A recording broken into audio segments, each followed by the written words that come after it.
Hey everyone, it's so good to be here with you today. In a world that's constantly demanding more, it's easy to lose sight of something truly essential: ourselves.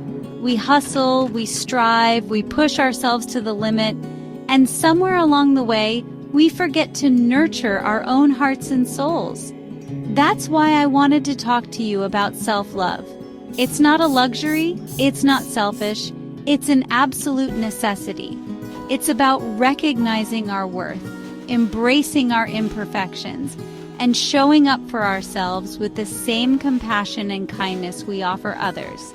So, if you're ready to embark on a journey of self-discovery and cultivate a deep, unwavering love for the incredible human being that you are, grab a cup of tea, get cozy, and let's dive in together.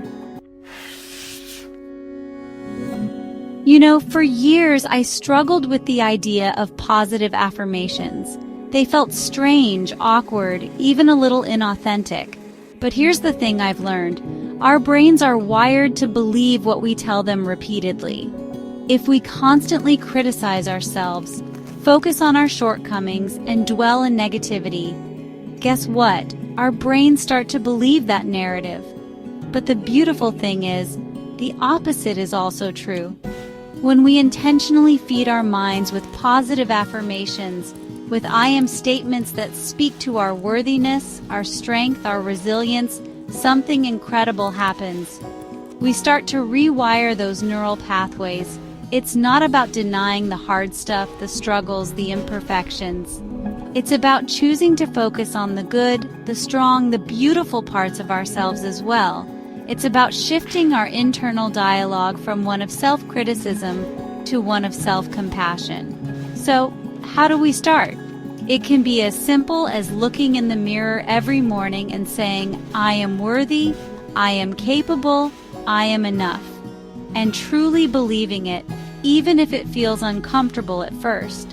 Because here's the truth. You are worthy of love and belonging, just as you are. You are capable of achieving amazing things. And you, my friend, are enough. Don't let anyone, including that voice inside your head, tell you otherwise. Keep repeating those affirmations. Write them down. Whisper them to yourself throughout the day.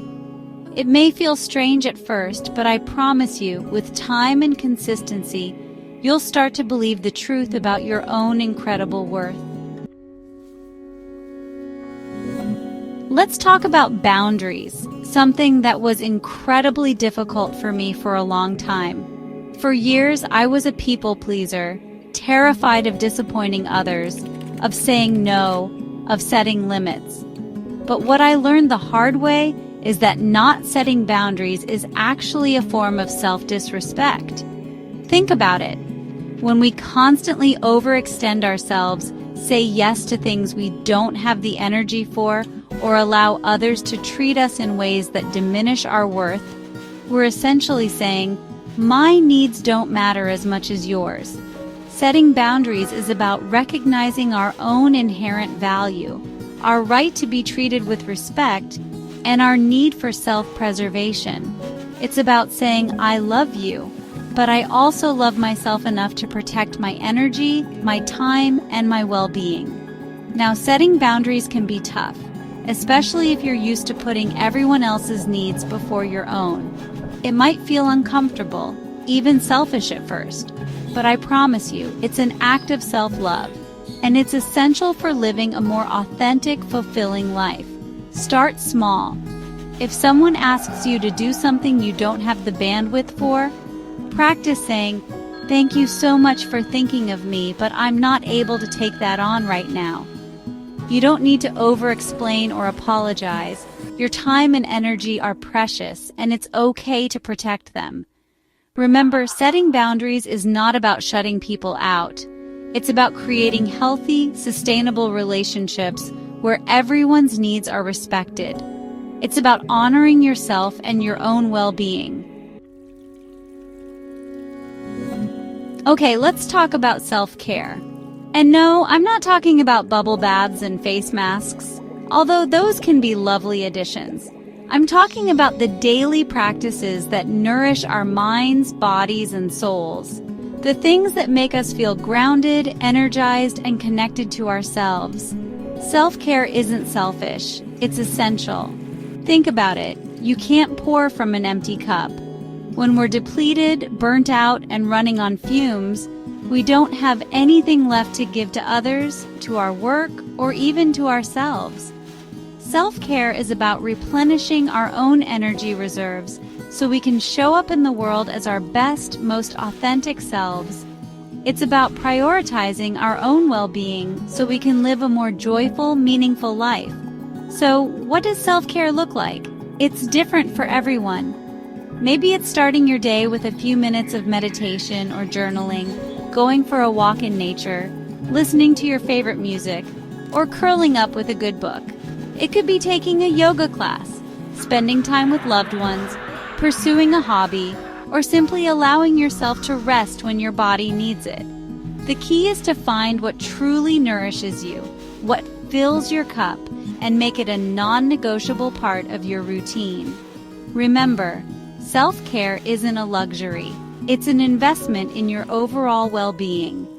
It's about showing up for yourself with the same love and care you give to others. This one's tough, but so important: self-forgiveness. We all make mistakes, we all have regrets, we all have things we wish we could go back and change. But holding on to those past hurts, those missteps, those should-haves only keeps us stuck in a cycle of shame and self-recrimination. Self-forgiveness doesn't mean condoning our actions or pretending they didn't happen. It's about acknowledging the mistake, learning from it, and then extending ourselves the same grace and compassion we would offer to a loved one. It's about recognizing that we are all works in progress, that we are all doing the best we can with what we have in this moment. It's about releasing the weight of the past so we can move forward with a lighter heart and a clearer mind. So, how do we begin to forgive ourselves? Start by acknowledging the hurt, the pain, the regret. Allow yourself to feel those emotions fully, without judgment. Then, ask yourself what you learned from the experience, how you grew from it, and how you can use it to make more conscious choices moving forward.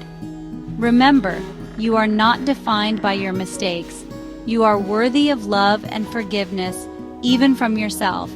Let go of the past and step into the present moment with a heart full of compassion and a spirit of self-acceptance. Finally, let's talk about the importance of pursuing your passions. What lights you up? What makes you feel truly alive? What did you love to do as a child that you may have forgotten about? Sometimes, in the busyness of life, we lose sight of the things that bring us joy, the activities that make our hearts sing. We get so caught up in our responsibilities, our to-do lists, the expectations of others, that we forget to make time for the things that make us feel most like ourselves. But here's the thing: pursuing your passions isn't frivolous. It's essential for a fulfilling life. It's about connecting with your authentic self, tapping into your creativity, and experiencing the world with a sense of wonder and joy. So, what are you passionate about? Is it painting? Is it writing? Is it dancing? Is it playing music? Is it gardening? Is it cooking? Is it hiking? Is it traveling? Whatever it is, make time for it, even if it's just for a few minutes each day. Remember, you are worthy of joy. You are worthy of pursuing your passions. And the world needs your unique gifts and talents. So go out there and shine your light, my friend. The world is waiting for you. Thank you so much for joining me on this journey of self-love. Remember, it's not about being perfect. It's about being present, being kind to yourself, and embracing all the messy, beautiful parts of who you are. If you enjoyed this video, please give a thumbs up and subscribe to my channel for more content on self-love, vulnerability, and wholehearted living. And be sure to share your thoughts and experiences in the comments below. I love hearing from you. Go out there and shine your light, my friends. The world needs your brilliance.